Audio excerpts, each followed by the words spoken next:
just need my space right now. Fresh off the G5 jet, I'm on my way to a brand new kit.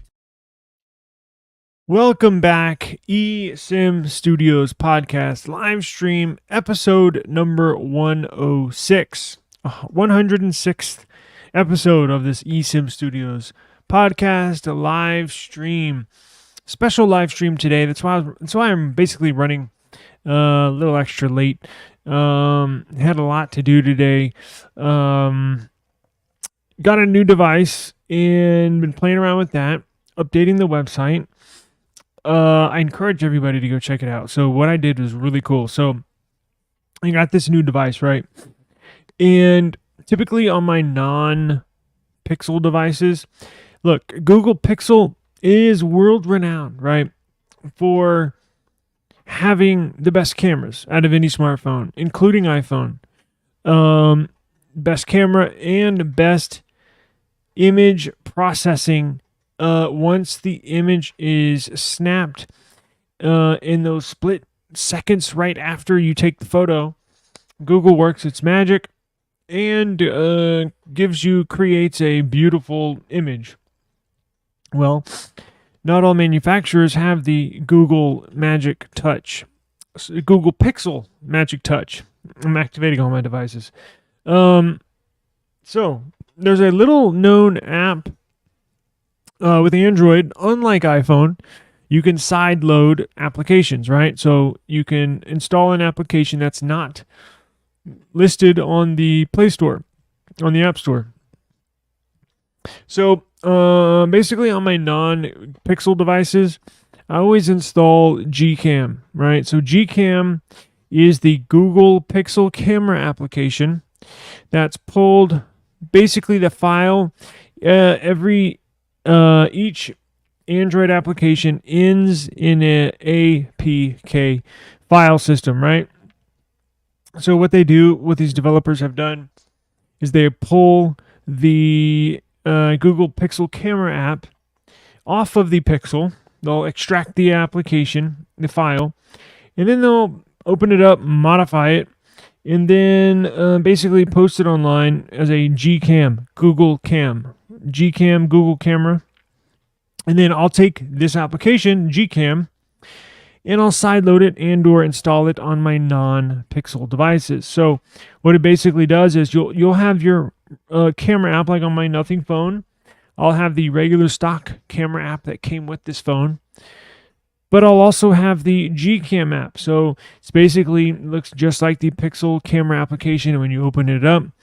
And when what it does is when you take a picture, it will basically process the image like a Pixel took it, and just basically auto enhance the image, the quality, stuff like that. Long story short, I updated the website to include the Gcam app. So now you can go to eSIMstudios.app. I encourage everybody to go. I'm doing some really, really cool stuff on there, and a lot of it's yet to come, but I'm working on it. But it's really badass right now. Go, and I've already implemented the Gcam application and or section on our eSIMstudios.app website. So if you have an Android device, a tablet, even a Chromebook, I believe it. I don't know if we're going to Chromebook, but any phone, any Android phone, go to eSIMstudios.app.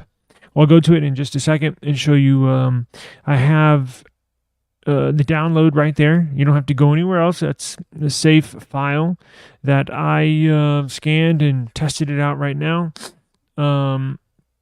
Works great. So go eSIMstudios.app, go down to the menu section, go to the Gcam section.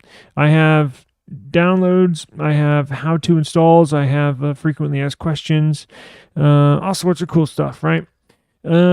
So now that we got the website out of the way, I also want to mention, first I want to thank everybody for joining us on all 9 of the platforms I'm streaming on. I wanted to remind you that you can take us on the go. All right. I know you can always hit the replay. And by the way, I'm editing out the intro to these. So I'm taking this live stream, downloading the live stream, I'm editing it up, trimming off all the fat, and then I'm re-uploading it as a video on our YouTube channel, so you can catch the replay without any interruptions or having to wait for the intro. Today was a little extra long, had some camera issues. I was messing around with some phone stuff, but yes, podcasts. Anywhere you get your podcasts, whether it's Apple Music or Apple Podcasts, YouTube Music, Amazon Music, iHeartRadio app, even the application Pocket Casts. Anywhere you get your podcast, simply search eSIM Studios, and we will pop up. So, let me show you, and we'll get into the news here real quick. Daniel, thank you for showing up. Hey, what's going on? Thank you for coming. Hey, Mark, what's going on, brother? I was just watching your show the other night, man. You have a really good show. I want to encourage everybody to go check his channel out. I'm going to link his show. I do that every now. Look, in the description box of all my videos, I got links for everything, right? Sources I get info from, websites that I own and operate, all sorts of stuff, right? But if you scroll a little bit farther down past, the pertinent information, I'll always have, I'm always trying to promote other, like, friends, like my little YouTube community that I have, that I've made friends with. Mark's probably on the top of the list. Phenomenal show, boxing, sports, music, all the above. Every now and then I'll try to rotate people who I'll put links to their YouTube channels down there. So every now and then go check out the links and channels that I recommend, but I'll add his here. I think it's been a few days anyway, so I'll add his channel to the video description. So thank you for joining us. Let me show you this Gcam.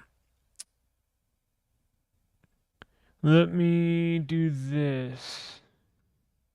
You can so I picked up a OnePlus today. It's badass. A OnePlus 12, right? OnePlus 12. Beautiful freaking phone, man. Beautiful phone. My daughter loves it, which is cool because it's like a marble green. Damn, beautiful phone, man. It has a curved screen.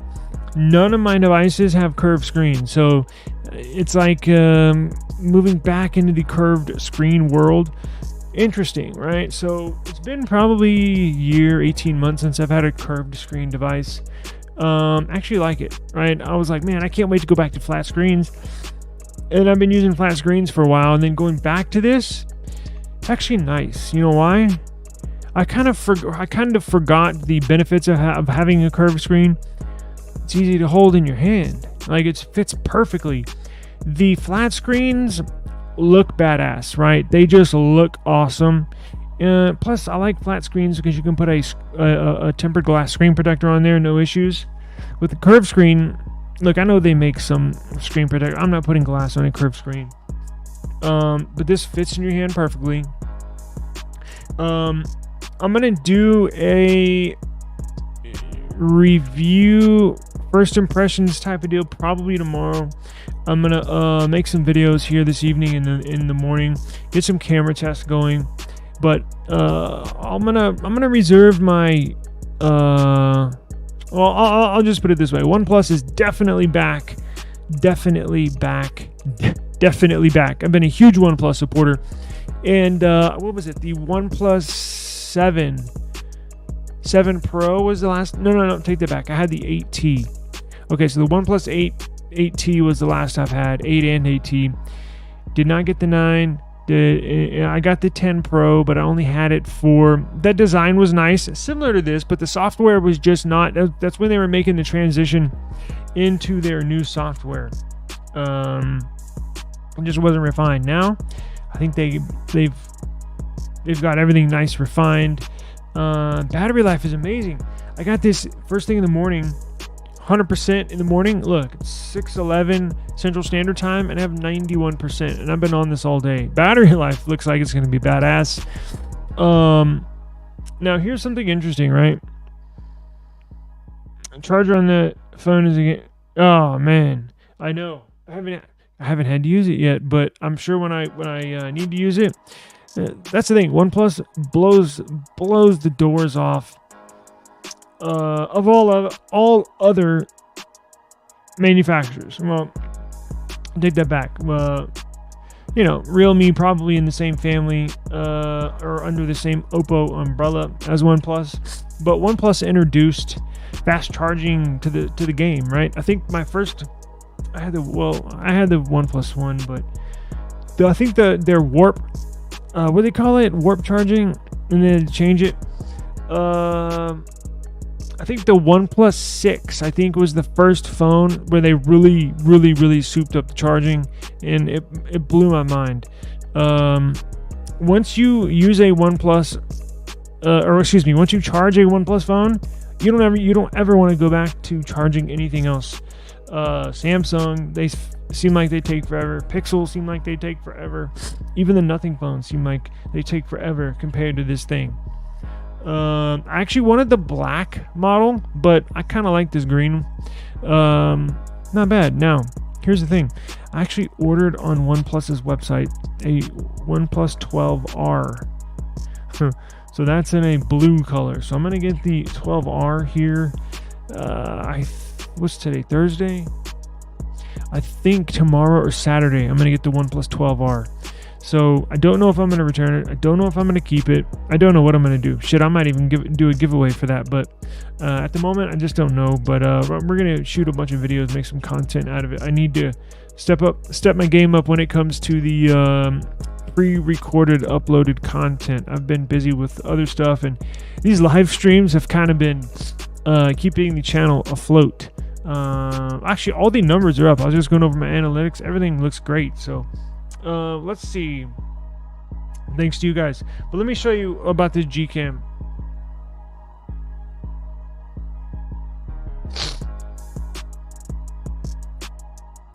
All right, let me show the screen.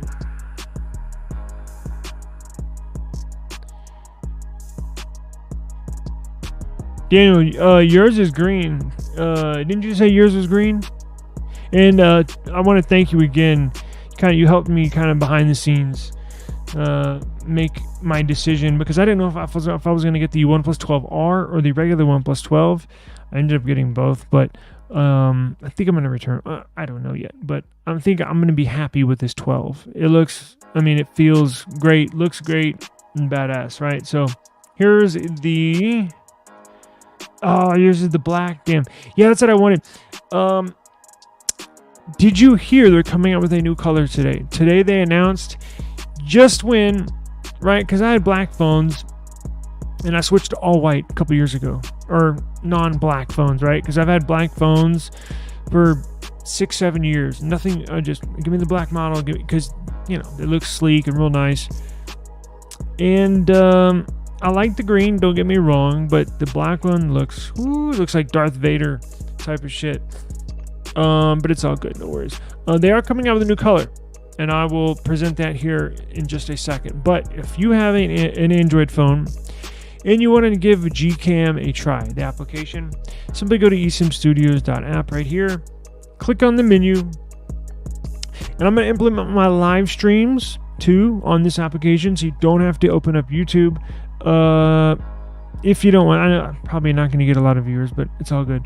I'm going to live stream from this application, web app. I think I'm also going to run my giveaways on this app, on this web app. And I can still have everybody join in. Everybody can enter on next week. Actually, no, I might do that tomorrow. Have everybody enter on eSIMstudios.app. And I can actually run the drawing live on air, so everybody can see that it's just a legit contest. Here we go. See Gcam right here? I need to change that icon. Look, it's got a... I need to change that. But anyways. So here we go. Download, install, all Android supported. This is the newest one. It came out today. I have...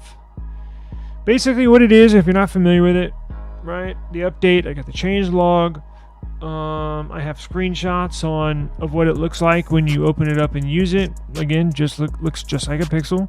I'm gonna do a video on this tomorrow on this OnePlus phone. I'm gonna do a video, download, install, and picture comparison, and all that good stuff. And then at the bottom, I have downloads right here. So the links right here. This goes to my Google Workspace cloud storage. Files are scanned multiple times. Not going to catch no viruses or anything right here. These are safe. Actually installed it on a couple of my phones. So you're good to go there, right? But which one do you install? Like, there's a whole bunch of them, right? Well, I have down here which ones you can install. If you have a Samsung phone, it'll basically tell you right here, download the Samsung. If you got OnePlus, which I have, they choose the code Aurora. Where is that? This one right here for OnePlus phones.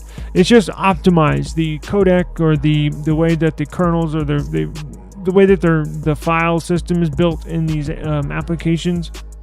Some of these APKs suit different manufacturers a little better. I have it explained here. So if you have any questions, go to eSIMstudios.app, hit up the Gcam section. Everything's explained here. I don't want to bore y'all to death, but if you're interested, I got all the info right here. So let's look at this new color they got, right? So I got this real pretty green, but I get home today after buying this, and I'm like, man, oh man, I love this phone. It looks so good, feels so good. Right when I get home, kind of scrolling through the news on my Samsung, and I come across this story, and I'm like, God damn it. So they did not release a white color in this, right? It's just green, marble green, or basically black, right? Like Daniel's got. And then I see this. Son of a, could have had my white phone. So they're gonna release, I don't know if it's a white or if it's a silver, glacial white. So kind of an off-white, basically in between white, in between silver. I think the S24, maybe it's kind of like the iPhone white, right? Where it says silver in the description, but it looks white when you look at it, right? I think this is going to be that color. Inspired by glaciers and offering a sleek new blended design with a silver camera module. So it'll be a whitish silver with a chrome finish to this camera module, right? I kind of wish they would let us know about this, because look, I don't have any regrets, and I'm not going to sell this green one just to buy this white one. I'm going to be happy with this. And look, I put cases on my phone, so it's not like you can't really look at the color anyways, right? When you're using it, you don't have eyes on the back, or when you have a case on it, you can't really tell what color it is. But I kind of wish they would give us a heads up. I understand why they don't, but I kind of wish they did, because that makes a difference. I know I'm probably a very small percentage of people that factor in the way it looks when I want to purchase a device, but that's just me. Like if I knew, like if I didn't buy this phone today, say I was gonna put it off and buy it this weekend or tomorrow, Friday, and I saw this come out today, I would have not purchased this one, and I would have gotten one of those, right? But it's all good, right? They don't know if it's going to be an India exclusive or a region exclusive. It's going to be launching in India on June 6th. However, they don't know if it's just going to be India, or on June 6th, after they release it in India, are they going to release it in other markets around the world a few days after? We have no idea. But I'm sure if you really, really, really want this one, you can get your hands on one. It will, trust me, there will be a few for sale on eBay. Probably the best place to find stuff like this. Amazon probably not going to carry it. But you can find it on eBay now. Maybe a pretty penny. They may add on a tax for that. Maybe AliExpress, you could find it. I almost purchased this on AliExpress, actually. Daniel says, yeah, I would have totally bought that when it was announced, but white was Chinese exclusive, 51 terabyte model originally. Yeah, I saw that. I saw that white version. I looked at the prices and I said, whoa, I'm not getting that one. You're right. It's more of an exclusive, and the prices are a little more expensive, basically. I have a feeling this is going to be the same, right? Since you said white was exclusive for China, this silver may be exclusive for India. There was a white one on eBay for sale, OnePlus 12, and it was almost double, right? It was over $1,000. I was like, yeah, I don't think so. I got a really good deal on this one. Too good to, or excuse me, the deal was so good I could not pass it up. Same thing with the 12R. They gave me such a good deal. I couldn't say no, right? Whether I keep it or return it, whatever. But now that I have this, who knows if I'll keep the R. But can't wait to get into it. Much. I really like this operating system. Damn, it's been so long since I've used one. Glad to be back in the OnePlus family. Any other news? Let's see. On this white color.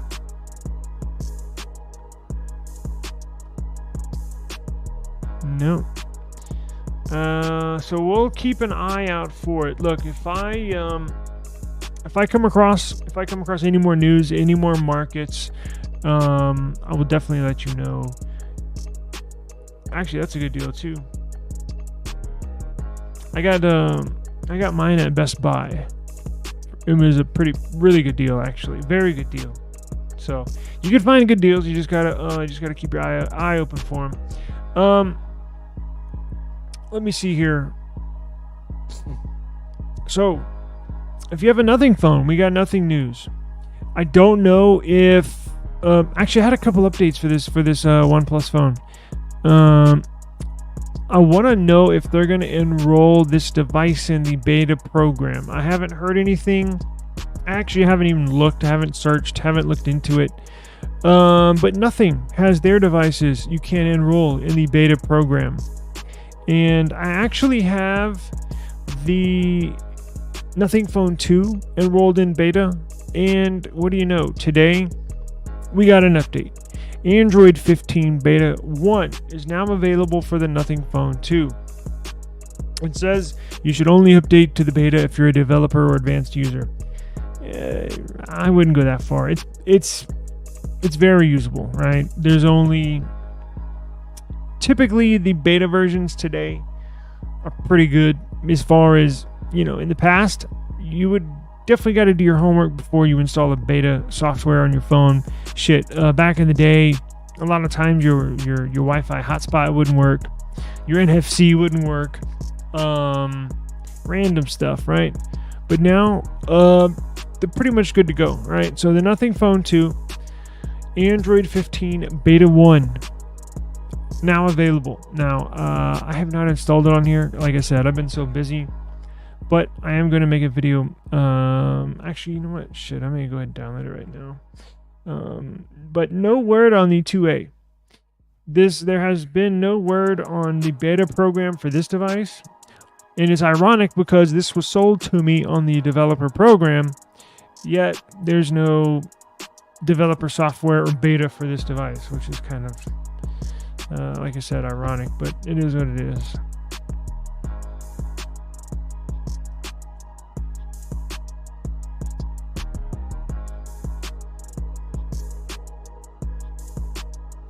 Let's see. Yep, there we go. Alright, so I'm going to update this phone 2 to the beta build, and we will review that tomorrow. But if anybody's got the phone 2, just letting you know, it is available to download and install. And you can do that from your settings, right? So you can either import the file. Do they list the file here? Because I may put that on our website too. What does this introduce? This new beta software introduces a new Glyph SDK support, new wallpaper, a new splash screen, boot up animation, and Android 15 Beta 1 tag. Now, what are the issues, right? So let's see. There are a few known issues like fingerprint registration problems, no face unlock, and no pre-installed nothing widgets. On second thought, I might wait. I don't know. You know what I'm gonna do? Smart thing. Wait a few days. Get on Reddit and see what other people are saying. If they're having a bunch of issues, I'll just wait for the next update. How about that? But I'll let y'all know. Look, all this information, I'm gonna pull this and put it on our eSIMstudios.app website. So if you are interested, I'm gonna look into this when this live stream is over and see what I can find as far as if there's bugs, if there's not bugs. I'm sure there are a couple, but anyways, I'll keep y'all updated on that. I know most of y'all don't have the phone too, but do you remember yesterday when we looked at the Z Fold 6? You remember we got that little sneak peek of the very top of the screen. Remember that little picture where it showed just the little top half of the screen, or the top 5-10% of the screen? It was a little tease, right? Well, today we got the full Monty. We got the full leak, the full picture of what the device is going to look like. Now, this is in real life photo, but this is from the front. We don't get to see the sides, the back, underneath where the charging port is, or we don't get to see it folded, I don't believe. Let's check it out, though, because I can't remember.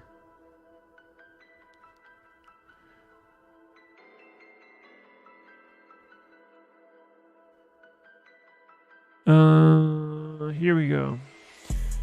Z Fold 6. So here we go. Z Fold 6 on the right.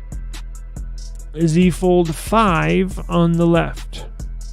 So you do get more of a squared design, because at first look, it doesn't really look that different. But check this out. Here's one of the small things I did not like. Can you see the cursor? Oh shit, you can't. But look at the left. The Z Fold 5, right? It had like a curved, not a curved display, right, where it goes off on the sides. I'm talking about the corners. Look at all four corners on the phone on the left. You see how they're really, really rounded? Look, it doesn't appeal to me. I like stuff like the phone on the right, the new model. The Z Fold 6, more squared. Just the aesthetics just looks more symmetrically prettier to me, right? So it kind of gives me a resemblance of the S24 Ultra, real squared off design. Now, the Fold 6 on the right is obviously taller and skinnier than this S24 Ultra. Now, they do that because, guess what? It opens up like a book, and now you have a tablet, right? So it has to have a modified design from what we are used to as far as the aspect ratio. I think that's a 22:1 or 22.5:1 aspect ratio.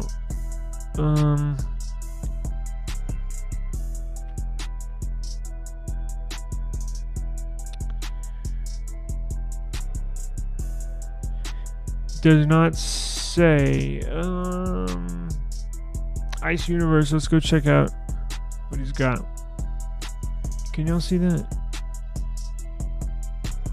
Okay, so this is a pretty probably the most famous leaker, right? Who gets inside information. Now, as I've mentioned before, people, big time leakers, big time insiders, quote unquote, in the industry.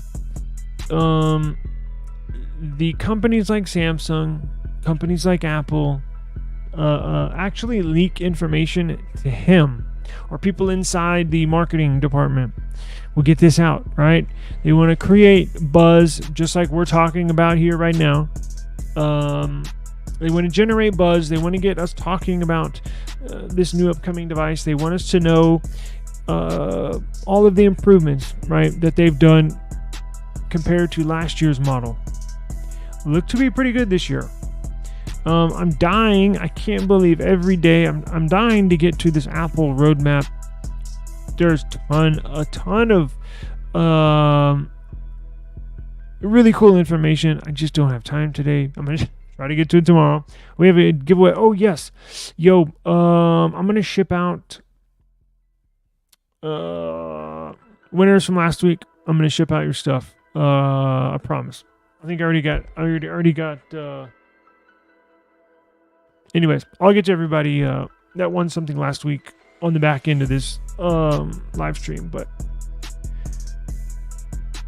are there any other pictures? Does not look like it, but looks pretty cool, right? So you can tell the bezels on the bottom. You can see my cursor now. So look at the bezels on the bottom, a little skinnier, right? And then across the top, a little thinner than the old version on the left. Now, I think they changed their hinge this year, which could mean a no crease foldable from Samsung, which I'm not necessarily expecting Samsung to introduce a zero crease foldable phone. And what I mean by that, if you're watching and not too familiar, a zero crease foldable means when you open the device, this one folds open like a book, right? So when you fold it open, when it's completely open, you see a small crease where the device folds in half, when you can fold it up. They have not yet perfected the crease to where when you open it up, it looks like a regular phone. You can still see a little divot right in there, right? A little trench that goes all the way across. I think, well, I know they're definitely working on it, and I know they've kicked it into overgear. Apple's patented this new hinge. Remember, Apple's coming out with the iPhone Flip. They patented a new cutting edge technology hinge where the device actually opens on. Apple's found a solution for the no crease, and it's ironic because Samsung's been in this foldable game for almost 10 years, and they have not gotten a hinge or found or designed a hinge that when open shows a flat screen. I think Apple's got it, because for so long Apple's been ready to pull the trigger and been ready to introduce this foldable to the market, but they didn't want to do it until they could introduce it with a zero crease screen. Now that they patented this hinge, and now that they're moving forward with production of the iPhone Flip, tells me that they got it. They finally got their zero crease hinge. Now look at this one, which puts pressure on Samsung, right? Because that's embarrassing to Samsung. If you've been in this foldable game for 10 years, and then Apple, who has, I mean, look, they've been toying with the technology here and there for probably 3 or 4 years, but haven't introduced anything to the market, right? That's embarrassing for Samsung, who's been in the game for 10 years, and then roughly 10 years, and a little bit under, but you get the point, right? So they've been designing and R&Ding this device for probably 8 years, 9 years, 10 years. Anyways, it's embarrassing for Samsung because you've been in the game for 6, 7, 8, 9, 10 years, and then Apple, your strongest, biggest competitor, who has not introduced anything into the market, and then their very first foldable, the iPhone Flip, boom, no crease. People's heads are going to explode.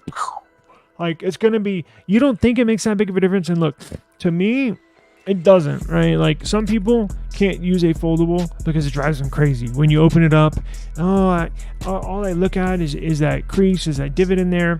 I've talked to people, tried to pick their brains about, you don't like this phone just because it has a tiny little crease across the, some people don't like it and can't use one. And I think Apple users tend to be a little more pickier than Android users. I may be wrong, but Apple's smart. They knew that if they released a iPhone flip with a crease, their users were going to complain. Now, I think Samsung might have something up their sleeve, because look at this. You see my cursor? Can I get this bigger photo or no?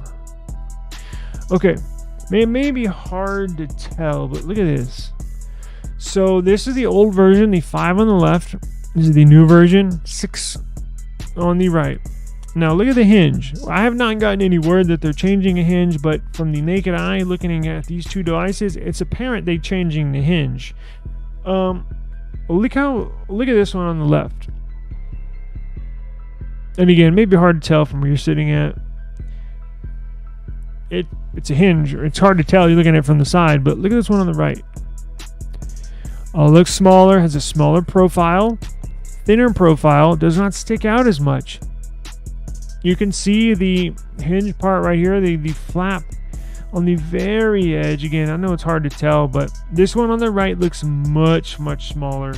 Looks like it's carrying a smaller profile, which makes me believe they've changed their hinge again. Now, they haven't introduced a new hinge on their foldables every single year. They've introduced a new version. They changed the hinge, I think out of the 6 years that this model, the Fold, has been released. I think they've changed the hinge 3 times out of the 6 years it's been released. So it kind of tells you they're not dead set on changing it every year. But remember, we're on a slow and steady pace to a no crease foldable. But their pace has gotten sped up. They know Apple's about to blow the socks off of this foldable thing, and Samsung, you're on the clock. You better hurry up and get this shit right, because people are going to ditch those foldables, those flips, and they're going to go right to iPhone. And remember, iPhone's making an iPhone flip, making an iPad flip, a fold, and they're making a MacBook fold, even though it already folds, but you get the point. They will be coming out with those. So, man, Apple's got a lot of cool shit, and it's very rare you hear me brag and boast about what Apple's got going on, but I want to go over with y'all, not now, but I want to go over with you this Apple roadmap as far as what they have planned for models, for phones, for technology here in the next probably 5 years. Some really amazing stuff. Apple users, look, Tim Cook's retiring. We all know, well, he might not, but he is retiring here in the next, I think, year or two. And you're about to see Apple like you've never seen them before. They've been stuck on the same iPhone for the last 6 years. That's all going to change here pretty soon. So I'm going to tease that for tomorrow's show. I guarantee you're not going to miss it. And it's rare for me to say this, but I'm very impressed with their roadmap as far as their plans. Everything's planned out. Remember, these phones take 3 or 4 years to actually brainstorm, put brainstorm to paper, put paper to electronics. You know, these things take years to produce, right? Years to come to fruition. All sorts of stuff, all sorts of hurdles you got to jump through just to get a device released. So we have a roadmap. I have a roadmap for Apple, I think for the next 5 or 6 years, and it's some really cool shit. Trust me, you're not going to want to miss tomorrow's episode. I'll definitely do that tomorrow, because I've been teasing it for a few days, and I need to get this out here. So let's move on.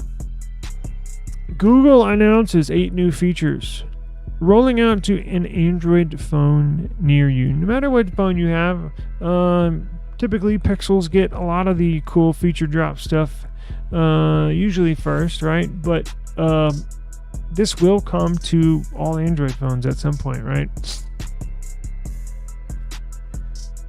So Google just announced the latest Android feature drop, which includes 8 new features. These features are not a part of an over-the-air update, but rather part of app updates that will be rolling out over the next coming days and weeks. So this is not some big feature drop that you get in a big update, right? Where it's like, oh, it's a feature drop month, we get one every quarter. No, this is actually app updates that are going to have features infused inside these apps. So you'll see a Play Store update for these applications. And then what do you know? Boom, these features will start popping up on your phone. But here's a little quick pro tip. How often do you restart your phone? I restart mine once a day, whether I need to or I don't need to. It's just common. It's just like tying your shoes or blinking, right? I just boom, boom, boom. I restart every device now. I also check for app updates every day. So depending on if I'm in a rush or not, I'll update my apps at one point of the day, and then I'll restart my devices at one point of the day.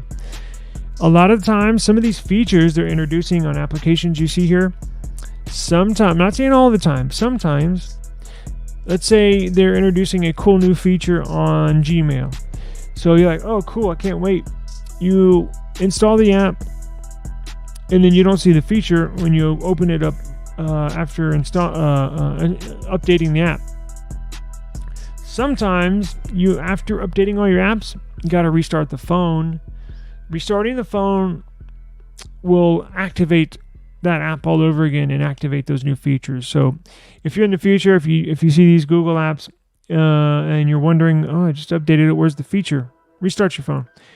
It's important. You don't have to, but I strongly recommend restarting your phone, your laptop, your PC, tablet, once a day. Once a day. Let's see. So what are we getting? Instant hotspot. What else? Oh, that's a quick article. Let's see. This is the Google press release, it looks like. You can edit. Ooh, here's a cool one. Now, I give it to iPhone or Apple. Apple's had this before. Android has had way more features. Apple is typically the late adopter to some of these features. Us Android users have been familiar with some of these features for years, and then iPhone people will be like, "Oh wow, I can look what I can do now on my iPhone." I was like, "Well, yeah, we've been able to do that for a while now, but this is the opposite." So iPhone has been able to send a message and then, whoops, I need to change the time, or ooh, I didn't mean to say her name, or hey, you want to go to dinner, and you're like, ooh, sent it to the wrong person. Well, you can actually go back into your messages now from Android and edit that message, right? Now, as I mentioned, Apple, iPhone, or I guess any iOS device, because you can do it on iPad too, right? Y'all been able to do that for, I think, a couple years now. With Android, because I looked into it, it's like, well, how long are they going to let you edit these messages? Is it an hour after you send them? What if they've already seen it? Then can you go back and edit the message even then, in case they do a double take, they see your correct message? Apparently, you get like 15 minutes. So after you send it, they're only going to give you 15 minutes to edit that message. Now, if the recipient, right, let's say I send a message to my dad, and let's just say I give him the wrong time for a Spurs game. Say, meet me at the level 1C at, I don't know, 7 p.m. And I'm like, damn, that's too late. We need to get there at 6:30. I can edit that message I sent him. Of course, you can always send another message too, right? It's not that big of a deal, but there's sometimes, maybe I'm not using the perfect example, sometimes you want to erase really quick what you wrote on accident. 15 minutes, right? Now, if your recipient sees the message that you sent them, your message, that invalidates that message you sent, meaning you can't, once they see it, because we have read receipts, just like iPhone has read receipts, where you can tell if the person that you sent the message to, you can tell if they saw your message or not, right? If they've seen your message, you can't edit it. It's only editable if they have not seen it, and it's only editable if it's within that first 15 minutes. Just right here. See, look, boom, 15 minutes. So effortlessly share hotspots and switch between devices for video calls. That's cool. Have a ball this festival season with new emoji kitchen combos. Okay, didn't need that. Control Google Home devices from your home screen. Well, duh. I think you would have been able to do that a long time ago. Manage your favorite smart devices from your Wear OS watch. Again, something we should have had years ago. Enjoy more ways to pay with Google Wallet on Wear OS watch. I thought we already had that. Unlock convenience with a digital car key. This is cool. Coming to more vehicles. Interesting. Look, not many cool features to brag about. I think the message feature is the coolest feature. I'll leave that in the link. I'll link this. Well, look, they're nothing to brag about, so I'll link this in the description box below once it's done, and if you're interested, you can come back and check it out. It's from Google's press release. Let's see what else we got, right? So, we know the new Motorola Razr, a device that I've been kind of contemplating. Should I get it? Should I not? We got word today that their new model, the 2024 model Moto Razr, similar to the Z Flip series for Samsung, we got word that they, in their latest phone, their latest Razr, we know now what CPU they're going to run. Been a lot of talk about the MediaTek CPU. We just went over their some of their design and cores, their architecture, the last couple days. And what do you know? We got word today that Motorola has signed a deal with MediaTek. MediaTek's going to supply the 7300 series chip for the new Moto Razr 2024 edition. Should be interesting. Look, I've only used one phone with MediaTek chip. It is this Nothing Phone 2A. It's on the mid-range side, so I don't really get a good feel of how much performance MediaTek has, right? But I've been blown away with what this device can do. MediaTek is not that widely used here in the United States. Obviously, we have Apple with their Bionic chips. We have Snapdragon, Qualcomm with their Snapdragon chips, and then Pixel using their Tensor chips, right? But the MediaTek CPU is typically more popular outside the US. In the Asian markets, very common, very common. They actually have a very good reputation. They've been around for quite a while. So I'm not surprised by this. I'm actually encouraged. I think we need more competition, right? We need more competition.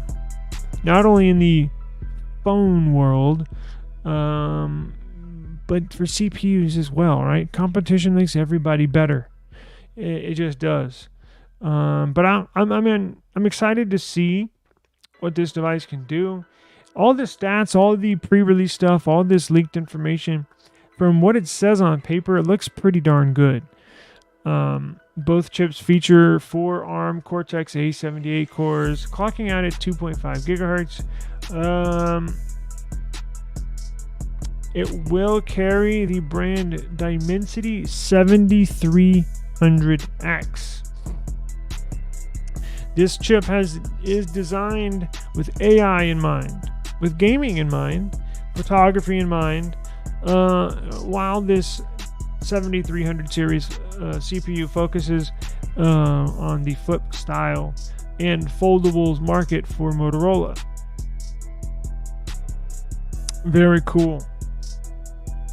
It's going to have the 7300. Can you see there? 7300 and 7300X. The X is going to be geared more. I think it's their little higher performance. It's clocked a little higher, and it's geared towards obviously AI, and looks pretty good, right? It's built on a 4 nanometer node. I'm interested to see what the performance and battery life can do.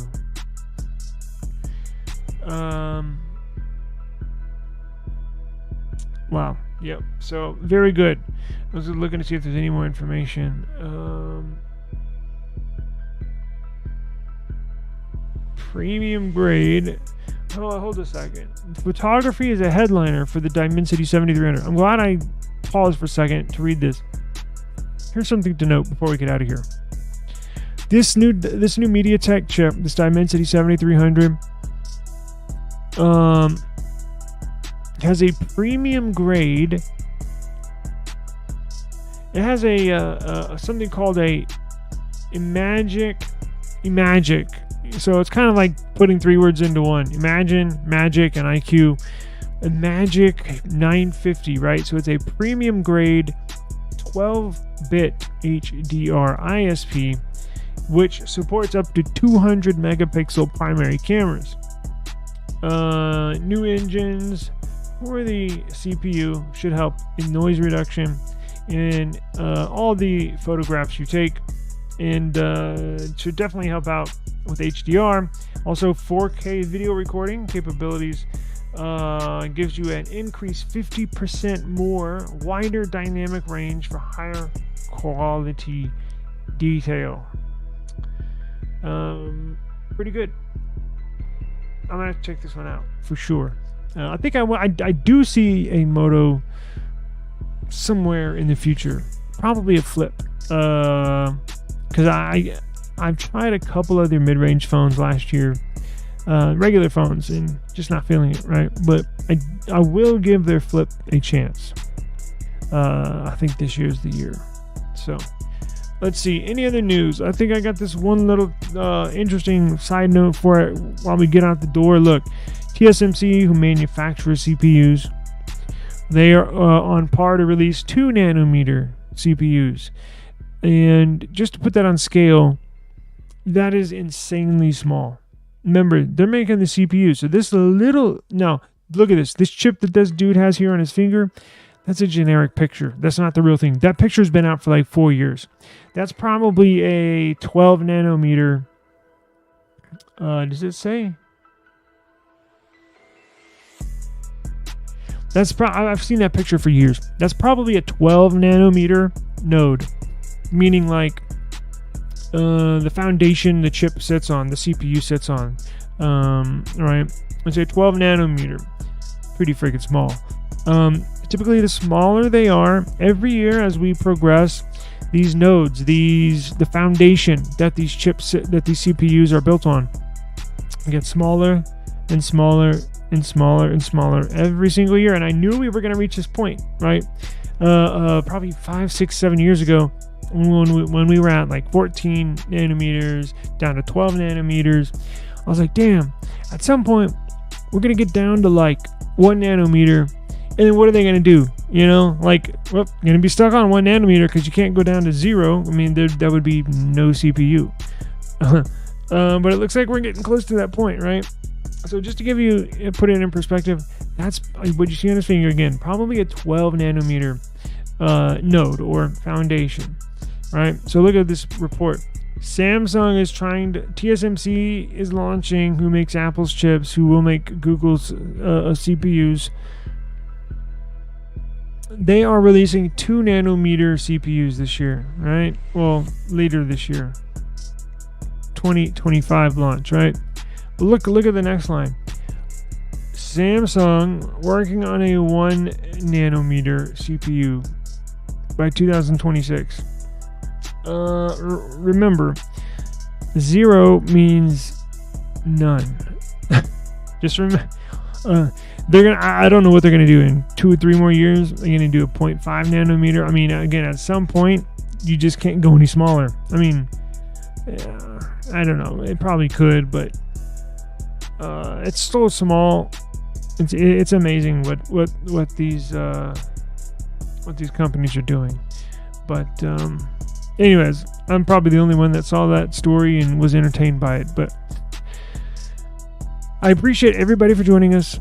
Thank you very much. Join us tomorrow. We're going to go over that crucial Apple roadmap tomorrow. We're going to have a Friday giveaway tomorrow. I'm going to introduce some Gcam pictures, comparisons for everybody tomorrow. Going to have case reviews for the OnePlus 12 tomorrow. Going to have case reviews for a few different phones tomorrow that I'm going to upload. So thank you for joining us. Remember, this is a community where we talk tech every day, every afternoon. So please join us for our eSIM Studios live stream. And I hope you have a good evening, safe evening, and I will see you back here tomorrow, same time, same place. Actually, I'm going to do it earlier. I'm not going to do it later. I'm going to do it earlier tomorrow. I'm going to try to hit up a 3 p.m. Central Standard Time live stream. Don't miss it. We're going to go over this Apple thing. I promise. We're going to knock it out. You're not going to want to miss it. Apple's got some cool shit that's going to blow your mind. So, tomorrow, 3 p.m., be there, be square. Peace.